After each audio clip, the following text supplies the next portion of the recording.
சமூகத்திலே சாட்சி இல்லை, பவுல் சாட்சியம் சமுதாயத்திலே சாட்சி இல்லை, சமாஜ சாட்சியம் வேலை செய்கிற இடத்திலே சாட்சி இல்லை, சாட்சியம் படிக்க போகிற இடத்திலே சாட்சி இல்லை.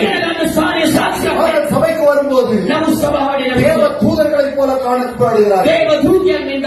ஆணாயிருந்தாலும் பெண்ணாயிருந்தாலும், விசுவாசிகளாயிருந்தும் ஊழியர்களாயிருந்தாலும் தங்களை நீதிமான்களைப் போல காண்பிக்கிறார்கள், நல்லவர்களைப் போல காண்பிக்கிறார்கள். உங்கள் நல்ல தன்மைகள் எல்லோருக்கும் தெரியும், ஆனால் நம்முடைய அந்தரங்கம் தேவனுக்கு தான் தெரியும்.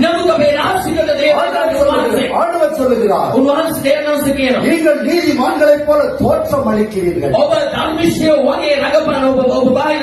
அடிக்கப்பட்ட கல்லறைகளுக்கு ஒப்பாயிருக்கிறீர்கள்.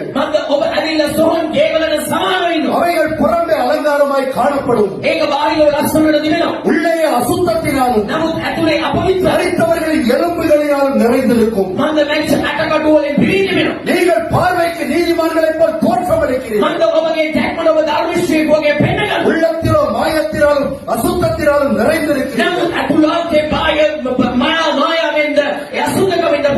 நாம் மனிதர்களை ஏமாற்றலாம், மற்றவர்களை ஏமாற்றலாம், மற்றவர்களை ஏமாற்றலாம், குடும்பத்தாரை ஏமாற்றலாம், தேவனை ஏமாற்ற முடியாது.